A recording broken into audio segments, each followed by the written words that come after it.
kondisi populasi kita rata-ratanya itu titiknya di mana? Nah, udah bicara titik. Jadi udah nggak bicara selang tadi, range tadi, kita bicara titik. Ini pengujian hipotesis. Nah, ini yang saya sebut tadi, ada yang namanya H0, ada yang namanya H1. Ya. Null hipotesis ya, kalau biasa bahasanya ada null hipotesis, ada hipotesis alternatif. Boleh hipotesis alternatif itu tulis H1, HA dan seterusnya boleh. Nah, hipotesis dalam statistik ya, dalam statistik itu dinyatakan dalam dua bentuk. Tadi null hipotesis atau hipotesis nol atau lawannya. Jadi cuma ada dua nih, H0 dan lawannya. Nah, dari sini H0 dan H1 harus bertolak belakang. Jadi harus bertolak, kalau H0-nya tidak ada hubungan ya berarti H1-nya ada hubungan gitu ya. Jadi harus berlawanan. Tidak mungkin dua-duanya ditolak, tidak mungkin dua-duanya diterima. Jadi pasti yang satu ditolak, satu diterima. Atau sebaliknya, yang satu diterima, yang satu ditolak. Pokoknya itu harus begitu. Tidak boleh dua-duanya ditolak, tidak boleh dua-duanya diterima. Penolakan terhadap H0 berimplikasi pada penerimaan terhadap H1. Ya. Paham ini? Penolakan terhadap H0 berimplikasi pada penerimaan terhadap H1 dan sebaliknya. Next. Ada dua jenis hipotesis yang akan kita pelajari. Yang pertama adalah two-tail. Two-tail tadi, kalau two-tail itu gimana? Two-tail itu ada yang di kanan, ada yang di kiri. Ada yang one-tail. One-tailnya bisa di kanan, bisa di kiri. Saya bahas satu persatu. Kenapa ini disebut dengan two-tail? Teman-teman perhatikan H0-nya. H0-nya adalah mu sama dengan sesuatu. Ya kan? Ya, mu 0 itu maksudnya sesuatu angka apapun. Ya. Mu sama dengan mu 0. H1-nya mu tidak sama dengan mu 0. Misalkan saya tulis bahwa H0-nya mu sama dengan 5, kan ini udah berubah titik ya. Mu-nya sama dengan 5, H1-nya berarti kan mu tidak sama dengan 5. Oke, sampai sini.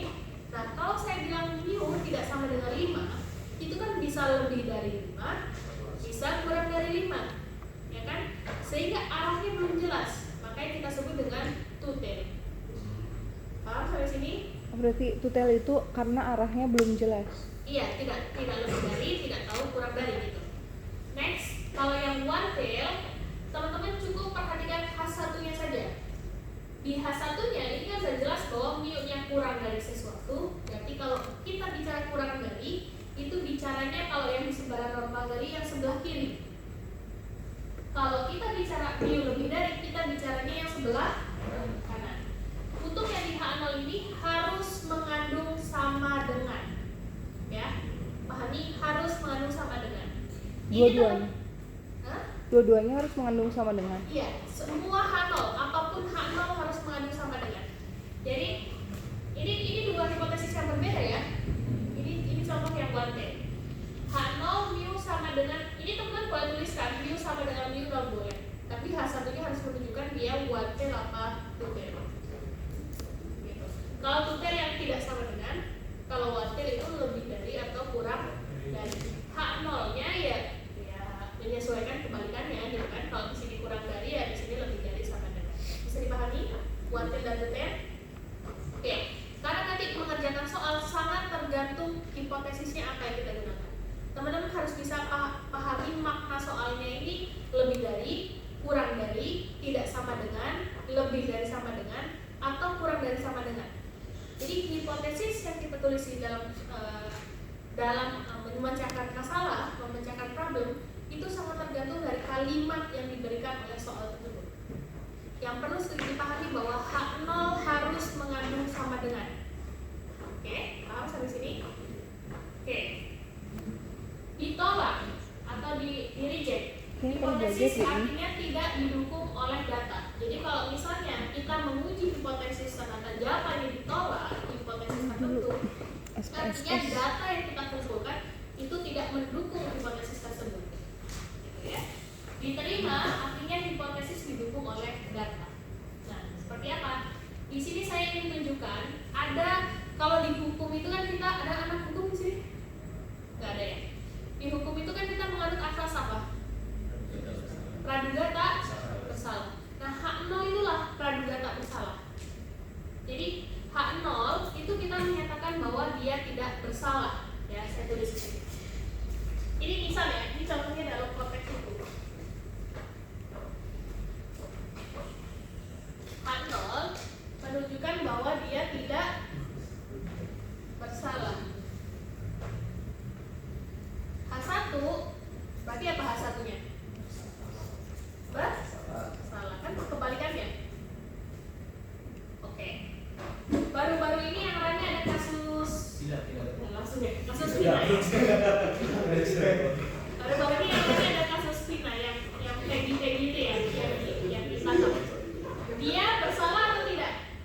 tidak.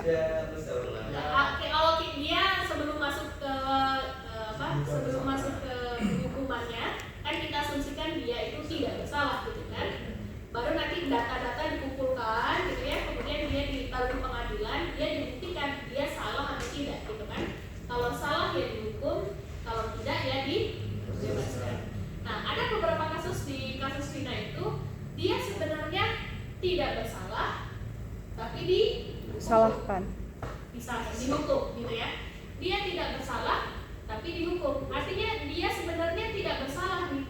Tapi data-data menunjukkan dia bersalah sehingga dia dihukum. Salah atau enggak keputusannya? Salah. Salah. Dia salah, dia tidak bersalah tapi dihukum. Sehingga itu dia salah kan? Dalam konteks hukum kan itu cacat hukum kan? Jadi ada kesalahan kita menolak hak nol padahal hak nol itu benar. Ya kan? Kita menolak hak nol, berarti kalau menolak hak nol berarti menyatakan dia bersalah padahal dia Tidak bersalah. Padahal hak nol benar. Itu kita sebut dengan salah jenis 1. Salah jenis 1. Jadi yang ini dia ditolak. Ini kan hak nol ya. Dia ditolak. Dia benar tapi ditolak gitu ya. Ini aja gitu. Ya. Terima hak nol padahal hak nol salah. Dia tolak hak nol padahal hak nol benar. Maksudnya adalah kita menolak dia tidak bersalah padahal sebenarnya dia tidak bersalah. Yang kasus kayak gitu. Itu kita sebut dengan salah jenis 1. Gitu ya, atau alfa kan ya. Jadi kita menyatakan dia bersalah, ya kan? Kita menolak hak nol ini, padahal si hak nol ini benar, gitu ya. Kita menolak siapa ya? Kemarin dibebas Peggy kan ya. Peggy-nya itu kita nyatakan bersalah, padahal sebenarnya dia tidak bersalah. Itu kita sebut dengan peluang itu adalah salah jenis 1. Paham sampai sini? Ada juga kemungkinan yang lain. Dia bersalah, yang lagi dicari-cari nih ya, yang lagi dicari-cari, dia bersalah tapi dibebaskan. Berarti kan apa? Dia sebenarnya H1 tapi dia ternyata ditolak. Tahu sampai sini? Itu kita sebut dengan salah jenis 2. Jadi kita terima hak nol padahal hak nol salah. Jadi kita terima dia tidak bersalah padahal itu salah. Itu adalah yang tipe jenis 2. Paham sampai sini? Ya. Yang kasus Peggy tadi, dia tidak bersalah tapi kita hukum, gitu kan? Awalnya kan gitu ya, dia nggak bersalah tapi kita hukum. Yang kedua adalah yang harusnya bersalah tapi kita bebaskan. Dalam hukum, dalam konteks hukum, lebih baik kita yang mana? Menghukum orang yang tidak bersalah atau membebaskan orang yang bersalah? Membebaskan orang yang tidak bersalah. Berarti yang salah jenis 2 apa salah jenis 1? Salah jenis 1. Yang salah jenis 1 tadi kan menghukum orang yang bersalah tapi tidak bersalah. Yang salah jenis 2 adalah membebaskan orang bersalah padahal dia bersalah, ya kan? Lebih baik yang mana dalam dunia hukum? Ya dua-duanya nggak baik ya. Maksudnya yang lebih baik mana? Membebaskan orang yang bersalah. Orang yang bersalah, ya kan? Membebaskan orang yang bersalah. Jadi kan lebih baik salah jenis 2, gitu kan? Sehingga peluang yang harus kita hindari, harus kita kecilkan itu yang mana? Yang menghukum orang yang bersalah. Sehingga makanya kita lebih banyak bicaranya adalah alfa terus, karena alfa inilah yang harus kita hindari lebih besar. Yang menghukum orang yang tidak bersalah. Paham dari sini? Berarti type 1 error itu harus harus dihindari ya, Bu? 2 error semuanya harus dihindari. Hanya dalam konteks ini kan kita punya 2 error. Berarti Peluang menolak hak nol padahal hak nol benar, menerima hak nol padahal hak nol salah. Ini kotaknya ini ya. Tipe 1 itu menolak hak nol, yang ini tadi padahal hak nol benar, yang ini menerima hak nol padahal hak nol salah. Nah ini kan lebih baik ini, gitu kan? Lebih baik ini yang harus banyak kita hindari kan yang menghukum orang yang tidak bersalah. Sehingga kita akan lebih banyak bicara errornya adalah yang alfa tadi, bukan yang beta gitu maksud saya. Oke. Nah, kan yang kita harapkan yang baik itu adalah H0 benar. Nah, gitu kan? Ini kan yang dijelaskan yang baik. H0 salah kita tolak. Ini keadaan yang kita harapkan gitu kan, yang ideal gitu. Nah, yang mungkin terjadi itu adalah si alfa. Jadi kita upayakan alfanya itu yang kecil gitu kan. Jadi alfa ini kita sebut dengan taraf nyata ya. Tadi di awal kita sebut alfa itu maksudnya ini adalah menghukum orang yang tidak bersalah atau peluang peluang menolak H0 padahal H0-nya itu adalah benar. Ya kan? Peluang menerima H0 tolak H0, peluang tolak H0, berarti tolak H0 kan menyatakan dia bersalah gitu ya, padahal dia benar, memang dia tak bersalah. Paham kan ini? Oke, clear ya? Nah, itulah kita bicarakan di sini alfa. Alfa tambah beta nggak 100 ya? Beda. Ini alfa dan beta itu sesuatu yang berbeda tadi. Kalau alfa itu adalah bicara error ya. Alfa itu adalah menolak H0 padahal H0 benar. Beta itu menerima H0 padahal H0 salah. Itu beda. Oke, paham ya? Nah, dalam pengujian hipotesis ada 5 tahapan yang harus kita lakukan. Yang pertama adalah nyatakan hipotesis 0 dan hipotesis alternatif. Ini paling penting. Yang paling penting, kalau teman-teman udah salah langsung di awal, salah semua pengetahuannya. Gitu ya. Jadi ini yang menentukan kita jawabnya. Tingkat signifikansi tadi alfanya berapa? Kemudian tentukan statistik pengujiannya. Nah, ini hanya ada Z dan T saja. Nanti dan seterusnya. Terima dan tolak. Yang harus teman-teman pahami adalah tadi ada H0, ada H1, ada one tail, ada two tail. Tentukan hipotesis kita one tail apa two tail. Setelah kita tahu bahwa dia one tailnya lebih besar atau lebih kecil. Itu yang harus dipahami. Oke, next. Saya kembali ke sini tadi. Contoh yang satu. Kalau kita two tail tadi kan belum jelas arahnya ya, positif apa negatif. Daerah penolakannya adalah alfanya dibagi 2, sama seperti tadi. Karena kita kan gak jelas dia lebih kecil atau lebih besar. Sehingga nanti teman-teman hitung nilainya di sini. Titik ininya berapa? Dari sini. Ya, nilai Z-nya. Kalau nilai Z kita jatuh di daerah yang diarsir, yang warna ungu, artinya kesimpulannya adalah tolak H0. Jadi yang tidak diarsir ini adalah daerah penerimaan H0. Daerah penerimaan H0 berarti yang ini ya. Kalau tolak H0 berarti yang ini. Ya. Kalau misalkan angka kita jatuh di daerah yang tidak diarsir, itu adalah acceptance region. Jadi daerah penerimaan H0. Tapi kalau kita jatuh di daerah yang warna ungu, ini adalah daerah penolakan H0. Kita coba bicara H0 ya, terima H0 atau tolak H0. Nggak bicara terima H1 dan tolak H1, itu implikasinya aja. Kalau tolak H0 berarti kan terima H1. Kalau terima H0 berarti bisa ya? Kalau tolak H0 kan terima H1. Kalau terima H0 kita hanya bicara H0-nya aja. Bu, berarti H0 dan H1 itu kontradiktif ya? Iya, bertolak belakang. Oke. Ini untuk yang dua arah. Makanya alfanya dibagi 2. Paham sampai sini? Oke, next. Ini one tail. One tailnya lihat H1-nya. H1-nya apa posisinya? Kurang dari ya. Kalau kurang dari yang diarsir itu adalah, ini kan tengah-tengahnya berapa? Kalau normal bangku tengah-tengahnya berapa? 0. Berarti kalau kurang dari, teman-teman lihatnya yang sebelah kiri. Jadi kalau mu-nya kurang dari, gak usah dihafal ini. Kalau H1-nya kurang dari, yang diarsir adalah yang sebelah kiri. Kalau tadi one tail itu dua-duanya.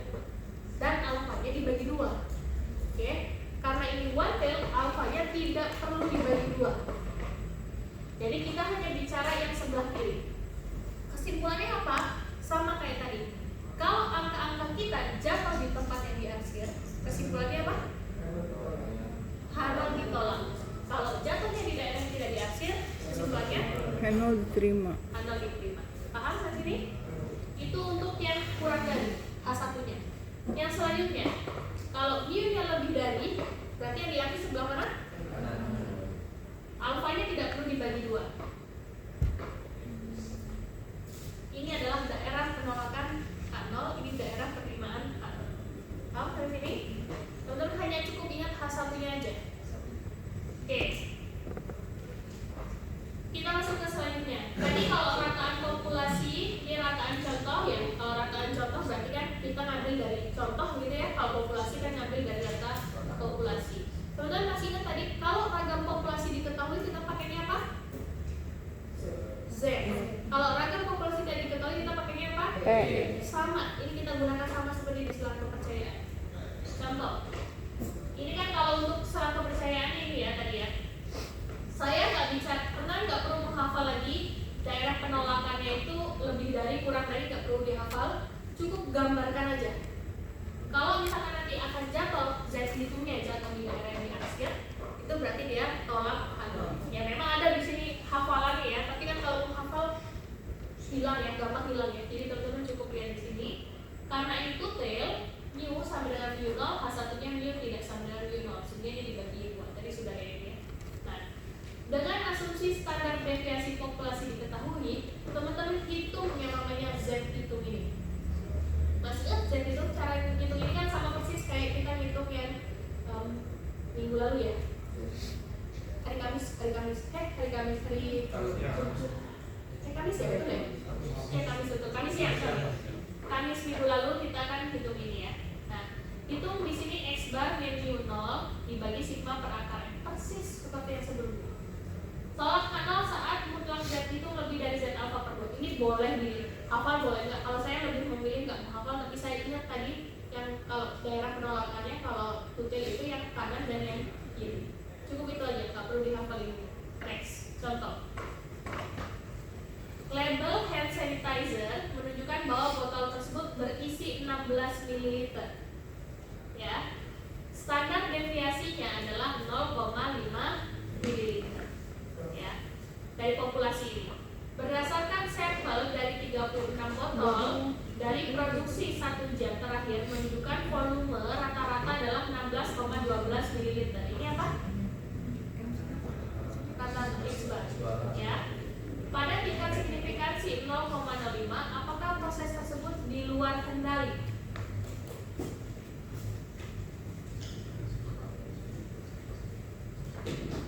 Dapatkah kita menyimpulkan bahwa jumlah rata-rata per botol berbeda dari 16 ml?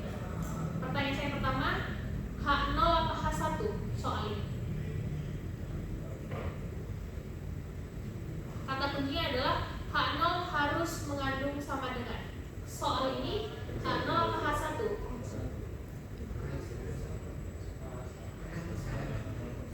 Hah? Kalau berbeda tuh berarti H0 atau H1? Tidak sama H1. Kuantitas apa tutil? Kontel. Berbeda dari 16. Berarti tutil. Kita nggak tahu lebih dari 16 atau kurang dari 16. Oke? Paham sampai sini? Tahap pertama, tentukan hipotesisnya. Jadi hipotesisnya adalah tutil ya. Jadi H1-nya dari soal ini adalah mu-nya tidak sama dengan, paham sampai sini? Ya. Berarti H0-nya mu sama dengan 16. Paham sampai sini? Baca aja dari sini nih di soalnya, oke? Nah, nanti saya tunjukkan kenapa sih mu-nya itu harus sama dengan. Nanti saya akan tunjukkan. Mu-nya, H0-nya selesai. Kemudian cara kedua apa? Langkah kedua apa? Tentukan tingkat signifikansi. Alfanya berapa? Dari sini? Enggak, belum bagi dua. Yang sebenarnya dulu. Alfanya berapa? Oke. Berarti alfanya, saya nggak usah tulis, di situ juga ada ya. 0,0. Paham sampai sini? Identifikasi statistik ujinya. Tadi standar deviasi populasinya diketahui atau tidak? Ketahui. Diketahui ya? 0,5 mili. Berarti dia pakainya Z ya.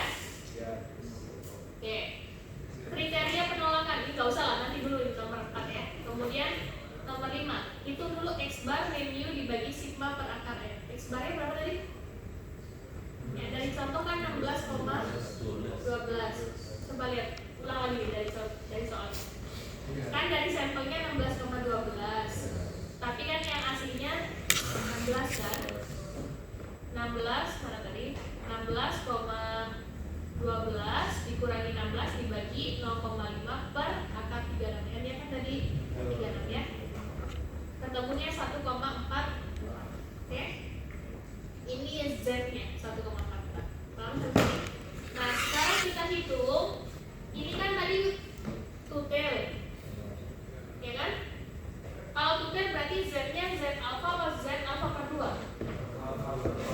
Alpha per 2 atau Z 0,025. Kalau 0,025 tadi nilainya berapa? 1,96 ya? Karena ini dua arah kanan dan kiri sehingga plus 1,96 minus 1,96. Oke? Ini. Oke, paham sampai sini? Gambarnya gini ya. Karena ini yang diarsir adalah kanan kiri, berarti yang tidak diarsir atau tidak berwarna ungu itu adalah daerah perimanan K0. Yang warna ungu adalah tolak K0. Paham sampai sini ya? Nah, tadi nilai Z hitungnya berapa? 1,44. Tengah-tengah 0 ya, pasti tengah-tengah 0 ya. 1,44 letaknya di daerah yang diarsir atau tidak? Tidak ya. 1,44 kan sebelum 1,96 kan? Sehingga dia masuk daerah apa? Daerah terima K0. Berarti kesimpulannya adalah mana tadi? Tidak tolak K0 atau terima K0. Tadi kalau terima K0 kesimpulannya apa? Kalau terima K0 kesimpulannya apa? Sama dengan 16. Berarti dia tidak berbeda dari 16. Paham sampai sini? Nah, tapi kesimpulannya tidak sesederhana itu. Kita kan udah tahu nih kesimpulannya di mana? Di sini ya. Tadi soalnya yang diuji siapa? Yang diuji siapa? Kembali ke soal. Coba perhatikan kalimat soalnya. Apakah dapat menyimpulkan bahwa jumlah rata-rata per botolnya berbeda dari 16? Bisa atau tidak jawabannya gitu? Bukan. Apakah kita maksudnya kalau pernyataan itu benar atau salah? Salah kan? Kan jawaban kita bisa dengan 16. Iya, kalimat ini salah atau tidak? Masih ngerti teh? Salah. Sehingga kesimpulannya adalah tidak cukup bukti untuk menyatakan bahwa jumlah rata-rata per botol berbeda dari 16 mililiter. Tahu nggak? Tidak cukup, kecuali kalau jawabannya adalah sesuai dengan yang tadi pas 1, berarti cukup bukti. Paham kan ini? Ya boleh aja teman-teman menyampaikan bahwa sama dengan 16, maka yang diuji adalah apakah berbeda atau enggak gitu. Tapi yang kita jawabannya jadi yang lain. Paham? Paham nggak? Oke, ayo lagi. Coba perhatikan soal ini. Udah mulai ini ya, melemah ya. Waktu tunggu pelanggan teknik mengikuti distribusi normal dengan rata-rata 3 menit dan standar deviasi 1 menit. Ini populasi apa contoh? Populasi ya. Minutnya 3 menit, standar deviasinya 1 menit. Bagian penjaminan mutu mengambil sampel 50 pelanggan, N-nya 50 ya. Dan mendapati rata-rata tunggu 2,75 menit. Oke. Pada tingkat signifikansi 5%, dapatkah kita simpulkan bahwa rata-rata waktu tunggu kurang dari 3 menit? Pertanyaan saya pertama, one tail apa two tail?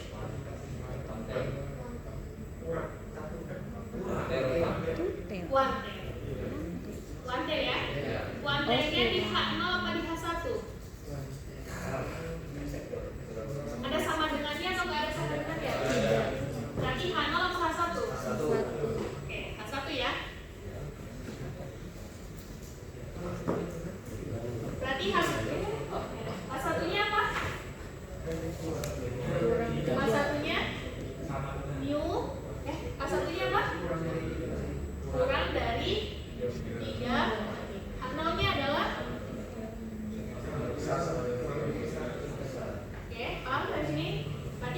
sebelah kanan atau sebelah kiri? Daerah penolakannya sebelah kiri ya. Kiri kan kurang dari yang sebelah kiri. Oke, paham nggak ini? Next. Ini masih sama ya tadi ya, alfa 5% pakai Z. Oke, nanti aja itu. Kita hitung X barnya kan 2,75 dikurangi 3 sama dengan 1 per akar 50. Tadi saya ingat lupa. Kenapa H0 harus mengandung sama dengan? Karena ini rumusnya adalah X bar dikurangi mu, ya kan? Mu ini kita ambil dari mana? Dari H0. Sehingga kalau H0 yang nggak ada sama dengan, misalkan H0 nya mu lebih dari 3, mu di sini kita isi berapa? Nggak bisa. Kalau lebih dari 3 kan bisa 4, bisa 5, bisa 6, bisa 7, bisa dan seterusnya. Sehingga H0 nya ini harus mengandung sama dengan untuk dimasukkan ke sini. Gitu. Makanya H0 harus mengandung sama dengan. Oke, ketemu nilainya adalah minus 1,768. Alfanya tadi perlu dibagi 2 apa tidak? Berarti Z 0,05 atau 1,64 dulu ya. Kita nggak bicara positif, bicara minusnya dulu. Tapi karena ini kurang dari berarti dia minus. Jadi gambarnya jadi begini. Ada nggak ini gambar? Di sini minus 1,645.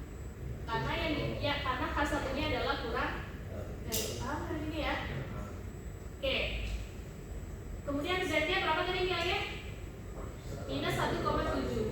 Minus 1,7 itu di daerah di arsir atau bukan? Kan semakin kesini biasanya makin besar kan?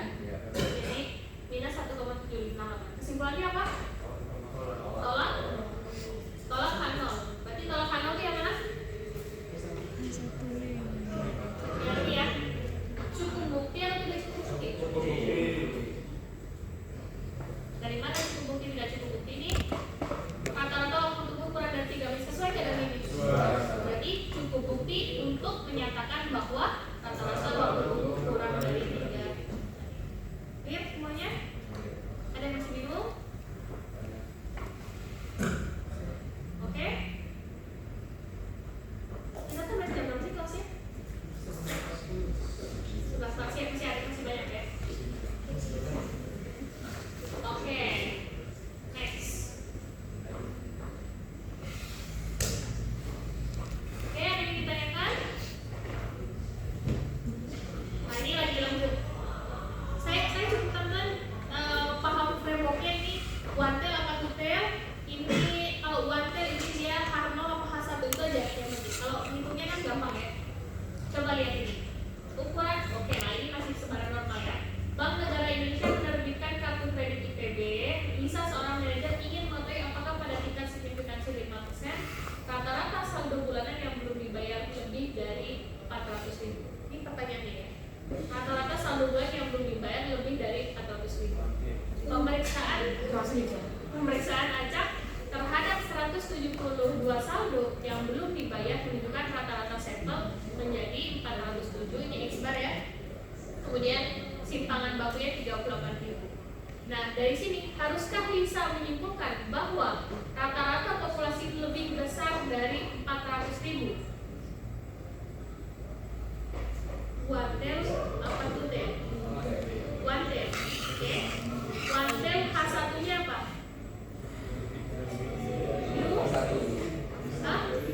U lebih dari 400.000. H1-nya adalah U kurang dari sama dengan 400.000. Yang diakses sebelah kanan atau sebelah kiri? Kanan. Oke. Ini ya, U-nya lebih dari 400, U-nya kurang dari sama dengan 400. Oke, kita masukkan angkanya, nilainya 2,42. Sekali masukkan rumusnya ya. Nanti kita udah. Karena ini Z alpha sama kayak tadi, nilainya 1,64, tapi karena ini sebelah kanan, jadi kita nilainya positif di sini. Nah, kita lihat angkanya 2,42, berarti dia di tolak H0 ya. Kalau tolak H0 berarti yang di sini kan lebih dari 400. Cukup bukti atau tidak cukup bukti?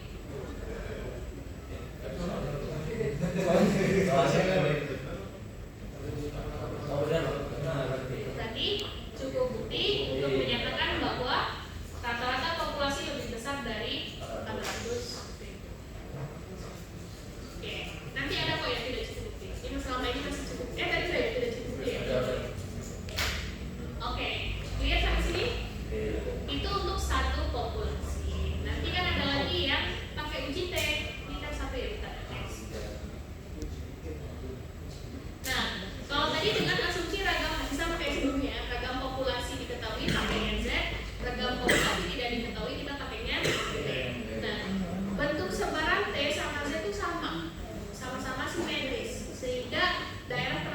masih tetap sama dengan yang Z. Jadi rumusnya aja yang beda. X bar dikurangi mu 0 dibagi S per angka N masih sama, bagian bebasnya adalah N-1.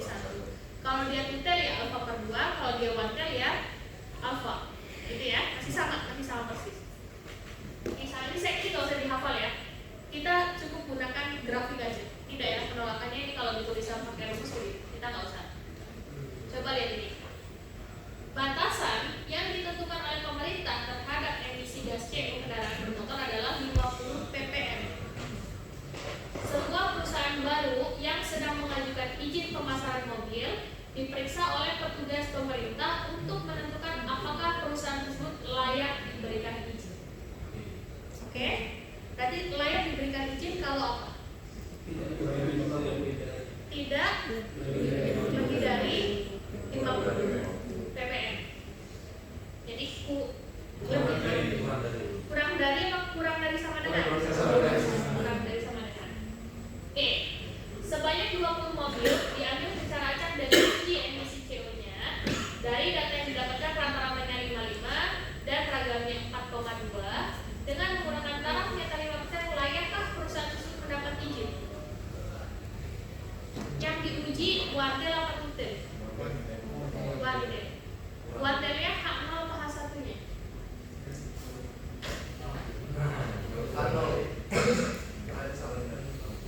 Kalimatnya apa? Menentukan apakah perusahaan tersebut layak diberikan izin. Kalau layak itu berarti berapa? Kurang dari sampai dengan. Berarti itu H0 apa H1? Ini H0-nya adalah mu kurang dari sampai dengan. Nah sekarang H1-nya yang disesuaikan itu jangan sampai salah. Ditulis H1-nya mu kurang dari itu, H1-nya mu lebih besar sampai dengan 50. Kembali nanti hasilnya. Paham kan sini? Jadi sangat tergantung di soal ini H0 apa H1. Kebetulan kalau ini H0 karena 50-nya kan ikut kan. Oke, paham sampai sini? Next.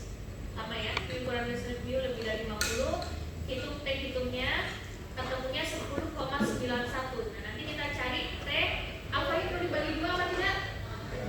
Enggak ya, karena dia one-tail. T alpha, N-1 ketemu 1,729. Nanti lihat di tabel T. Tabel T buat tabel Z. Oke. 1, tadi 0,05 kemudian 19 1,729. Nah 1,729 dia one-tail apa two-tail tadi? One-tail. 1,729 diaksinya sebelah kanan sebelah kiri? Hah? Tadi lihat diaksi kanan kiri lihatnya dari H0 apa H1? H1. H1-nya lebih dari apa kurang dari? Lebih dari. Kalau lebih dari berarti kanan atau kiri? Sini ya. 1,729. Ini yang saya hasil adalah daerah penolakan H0 ya. Coba lihat nilai angkanya berapa tadi ini? 10,91. 10,91 itu di mana? Sini ya. Jadi kesimpulannya apa? Bahwa H0. Berarti kalau tolak H0 yang mana? Cukup bukti atau tidak cukup bukti? Tidak layak, jawabannya tidak layak. Tapi tidak cukup bukti untuk menunjukkan bahwa dia layak. Betul ya? Jawabannya tidak layak. Oke? Kayaknya lebih seru ini ya dibandingkan selanjutnya. Oke, itu tadi kasus satu sampel, satu populasi maksud saya. Nah sekarang dua populasi. Kalau dua populasi kan diasumsikan tidak tadi saling bebas dan tidak saling bebas, gitu ya. Kalau saling bebas berarti nggak ada hubungannya di dua populasi. Kalau tidak saling bebas tadi yang contohnya ada sebelum saja, gitu ya. Perlakuannya apa dan seterusnya. Rumusnya sama. X bar 1 dikurangi X bar 2 dibagi S1 kuadrat per M1 S2 per M2 kalau Z ya. Kalau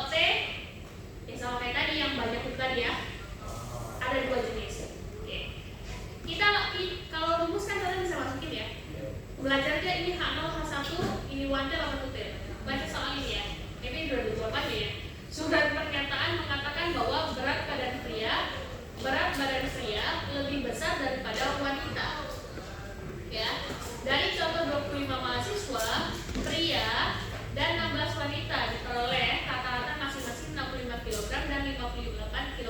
Jadi N untuk laki-laki 25, N untuk perempuan 16 gitu ya. Rata-rata untuk laki-laki 65 kg, rata-rata untuk perempuan 58 kg. Paham di sini? Serta diketahui berdasarkan data populasi, nilai simpangan baku masing-masing adalah 6 kg, 5 kg sigmanya ya. Ujilah pernyataan tersebut. Yang diuji yang mana? Apakah berat badan pria lebih besar dibandingkan berat badan wanita? H0 atau H1?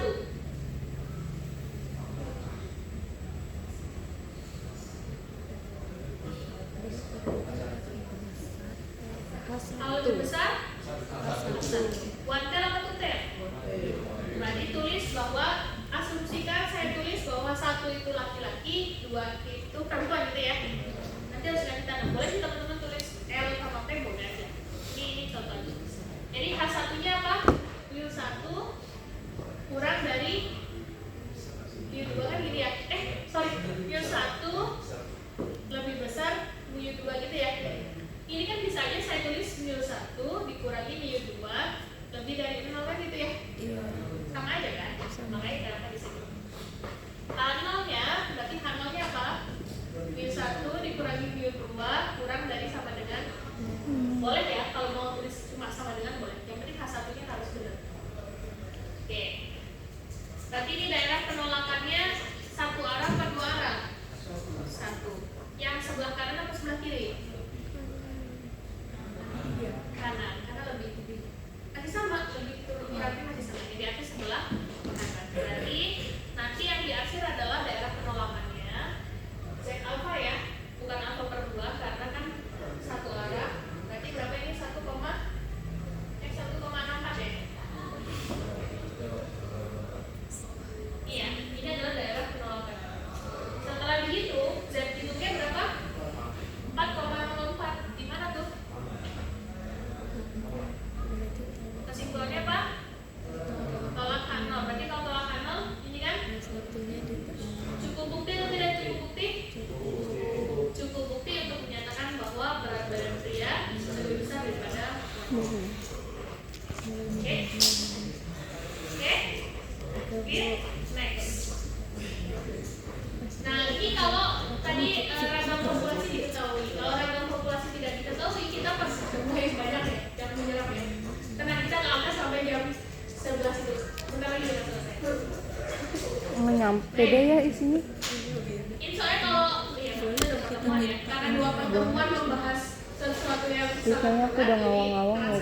lelahnya gitu. Udah beda Jadi, dunia. kalau ragam populasi tidak diketahui, kita pakainya T ya. Masih sama, ada asumsi ragam sama, ada asumsi ragam berbeda. Sama persis kayak yang tadi.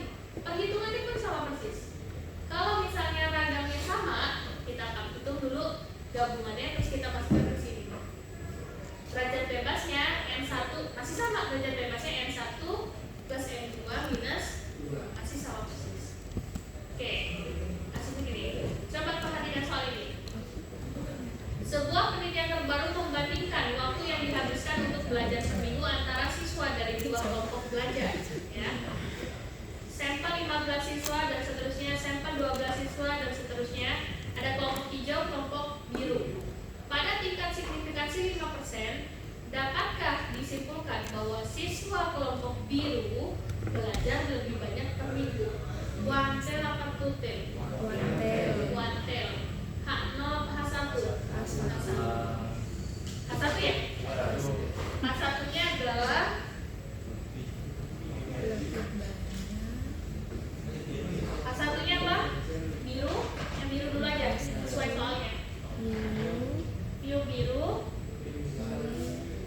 lebih besar daripada yang ya green boleh lah hijau. Berarti biru dikurangi green lebih dari 0 ya. H1-nya biru green kurang dari sama dengan oke. Ya sorry. Saya ternyata sudah mulai ini juga ya. Sudah mulai kelas juga ya. Oke, sama ya. Ini boleh sama dengan, boleh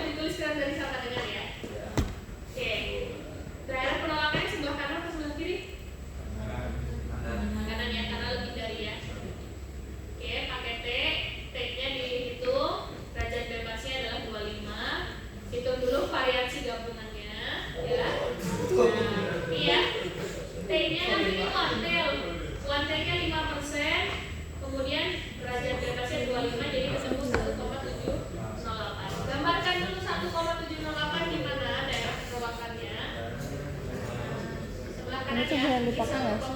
1,70. Kayak gini-gini bisa dipakai nggak sih? Gini.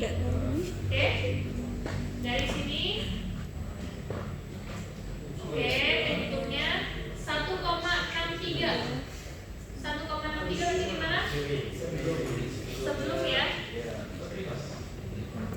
Jadi kesimpulannya apa? Dari 5. Kalau yang biru lebih banyak. Berarti cukup bukti apa tidak cukup bukti? Tidak cukup bukti. Tidak cukup bukti ya. Karena tadi yang diuji adalah apakah yang biru lebih besar daripada yang green. Ternyata tidak cukup bukti untuk menyatakan bahwa waktu belajar yang kelompok biru lebih banyak dan dibandingkan yang hijau. Oke. Oke, ini sama ya. Ini yang asumsi standar deviasi pasti tidak sama. Nanti rumusnya pakai yang ini. Ya, untuk sama yang tadi yang ya, jadi saya lanjut aja. Nah, sekarang yang pair observation, yang sampel berpasangan atau yang tadi saya sebut yang sebenarnya dia dua kelompok tapi before after. Gitu ya contohnya ya. Kemudian kalau saling bebas tuh nggak ada hubungannya. Misalnya skor tumpul dari masa skor 1 dan S2 kan ini nggak ada kaitannya. Tapi kalau misalkan dengan orang yang sama kita lihat sebelum pelatihan dan setelah pelatihan, ini kita sebut dengan sampel terlihat. Ya. Kita hitung dulu rata-ratanya, D-barnya tadi, kemudian SD per standar deviasi dibagi akar. Sama kayak tadi persis ya. Soalnya kayak gini. Saya nggak nyuruh teman hitung sekarang, tapi perhatikan ini H0 apa H1, ini buatnya apa tidak. Coba.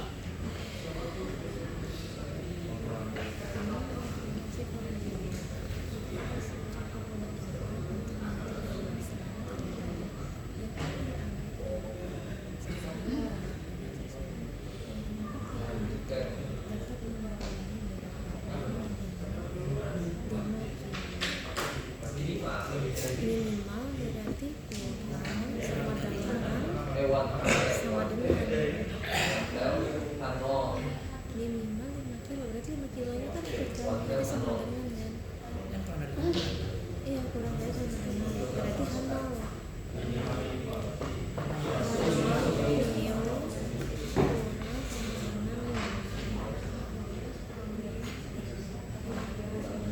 Apa? Kuantel apa tuh deh? Oke. Kuantel. H0 apa H1? Ano. Nah, Hah? Ano. Ano? Kenapa? tahu ini dari mana sih? Karena pertanyaannya adalah apakah program dia tersebut dapat mengurangi berat badan minimal 5? Kalau minimal 5 itu berarti 5-nya itu apa tidak? Berarti dia masuknya adalah jadi gampang ya? Gampang.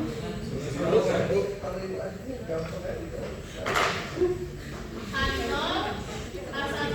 Minimal 5 tadi berarti Ini berapa? nggak ada yang gampang deh. H0 ya, berarti UD lebih dari sama dengan ini ya. Ininya adalah kurang dari. Kemudian hitung dulu X barnya ya. Hitung X barnya dari 5 tambah 3 tambah 5 tambah 4 dan seterusnya. Dihitung X barnya, lalu kita hitung ini. Benar ya?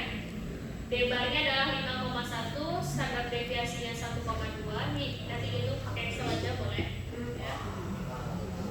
Dari sini masukin statistik ujinya D bar dikurangi UD dibagi SD bar dan seterusnya ketemu nilainya adalah 0,26. Ini tadi berapa alfanya? Alfanya 5%, N minus 1 minus 1,833 ya. Dari sini.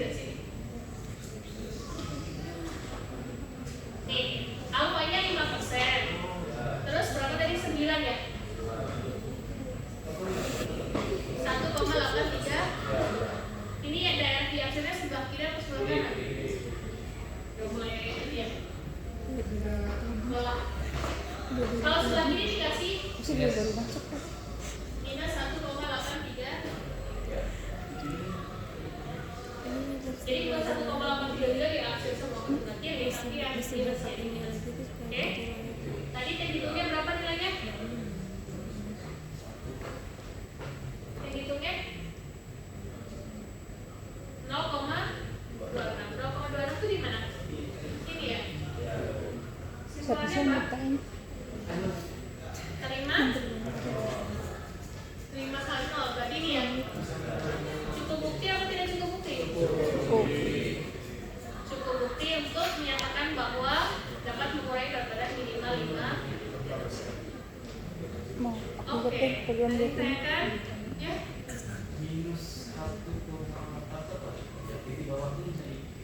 ini dari tabel, lihatnya dari tabel. T ini ya, auto ini T. Ya dari Z atau T.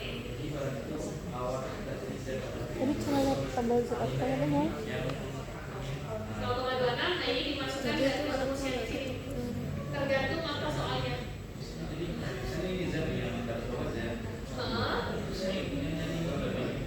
Yang ini Z. Berarti cari Z itu ya.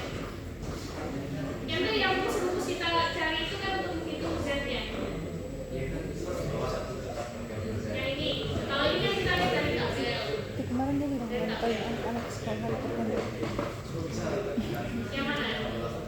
Yang ini. senang. Ini ya, yang ini. Oke. Kan kita hitung dulu D-barnya dulu. Tapi paham? Yang paling kecil masuk ke kaya. D-bar tuh X bar. Ini standar deviasinya. Oke. Ini adalah sampelnya, bukan populasinya, sampel. Ini ada keterangannya di sini ya. Oke. Kemudian T ini masukkan D-bar, disuruh dari sini. D-bar itu sampelnya gimana? 5 tambah 3 tambah 5 tambah 4 dan seterusnya ketemu rata-ratanya kan 5,1. Kemudian standar deviasinya hitung dari sini juga 5, 3 dan seterusnya dapatnya 1, sorry ini ragamnya ya, ragam contohnya 1,43. Oke, standar deviasi kan akar dari ragam 1,2. Wow. Udah, dapat ini angka-angka ini masukkan ke rumus yang di sini. Oke, berarti T sama dengan D bar dikurangi mu D. Nah, ini mu D ini dari mana? Mu D ini dari H0 kita. Makanya H0-nya harus mengandung sama dengan D barnya berapa nilainya? 5,1. Mu D-nya berapa? 5. Lihat tadi nih, H0 kan mu D lebih dari sama dengan 5. Masukkan di sini 5. Dibagi SD per akar N. SD-nya berapa? 1,2. 10. 0,26. Angka ini yang kita plotkan ke dalam sini. Nah, apakah angka ini jatuh di daerah yang diarsir atau tidak? Tidak. Nah, ini kita lihat dari daerah penolakannya. Daerah penolakannya adalah T alfa, derajat bebas. Jadi T alfanya 5%, derajat bebasnya adalah N minus 1. Jadi 10 dikurangi 1. Berarti saya sederhana Bu. Ibaratnya tuh kalau untuk nyari nilai bawah itu kita cuma butuh alfa dan itu dibuat ke tabel untuk nilai itu berbagaimana. Betul. Tadi juga gitu, Z juga gitu. Ya, Z. Ini kebetulan ini sebelah kiri karena ininya adalah kurang dari H1-nya. Kalau H1-nya lebih dari itu nanti sebelah kanan. Jadi gimana? Jadi intinya nanti yang indeks yang relatif itu gimana? Itu pokoknya kayak analnya, anal 5 tidak waktu patokan pertanyaan. Jadi berarti yang titik 0,2 itu anal dari anal. Daerah yang tidak diarsir itu menunjukkan daerah penerimaan H0. Anal biasa patokannya anal itu dari H1 itu indikasinya aja. dari pertanyaan. Nah, pertanyaannya juga tergantung pertanyaannya itu H0 atau H1 gitu. Jadi yang itu diterima anal tidak itu. Betul. Gitu. Ini udah menuju akhir Mas Hasri. Ya tadi soal tadi juga begitu. Iya, ini kan ada kemerahannya jadi agak dari itu bahasanya lebih enak gitu. Oke. Masih ada catatatannya? Ya, maksudnya itu buat kita ada contoh-contohnya, tapi itu pas matematika. Enggak, tadi juga banyak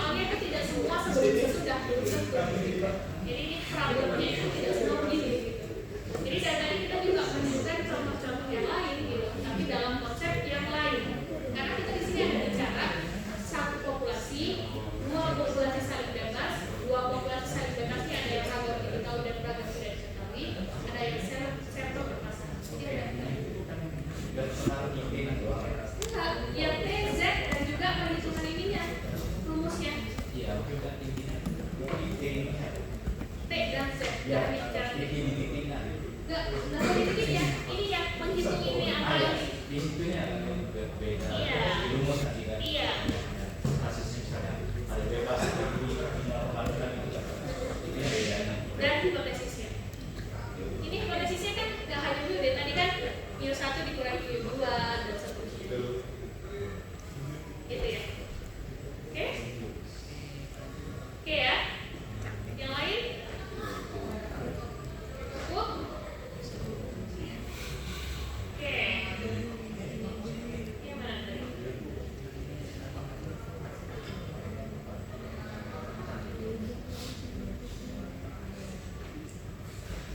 Kasih tahu aja. Oh, udah ya.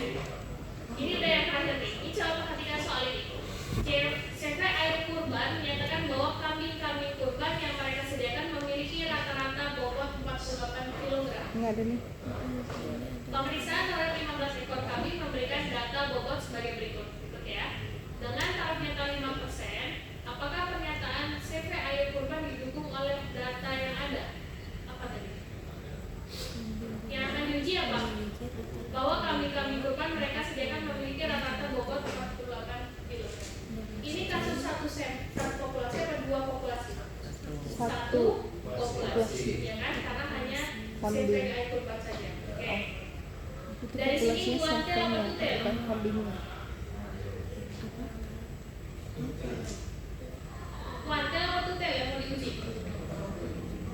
Tutel.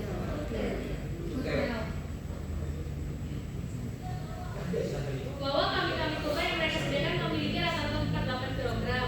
Pemeriksaan terhadap 15 ekor kambing memberikan data dengan taraf nyata 5%. Kontel. Apa? Tutel apa kuantil? Kontel. Hah? Tutel ya? Ya kan? Tutelnya H0 apa H1? H1.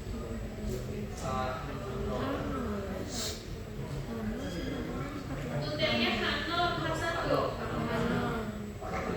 H? Apa? H0. Karena kan dia menyatakan bahwa rata-rata bobot korban mereka Mau lagi ih. kilogram, berarti H0-nya apa? Sampai ini Sama aku ikutan dengan error dong. 8, H1-nya mu tidak sama dengan berarti satu populasi tapi dia Z apa T? T. T. Ya, kenapa? Karena tidak ada tanda Udah ngarang. Oke, ini nggak ada pembahasannya, ini dikerjakan aja sendiri. Ibu, mohon izin. Tadi slide-nya ternyata agak berbeda dengan yang ada di kelas. Boleh di-share kah, Bu? Ya boleh, nanti saya share ya. Nanti page-nya siapa? Mas Juli. Mas WA saya aja ya. Itu yang nomornya. Oh, Mas.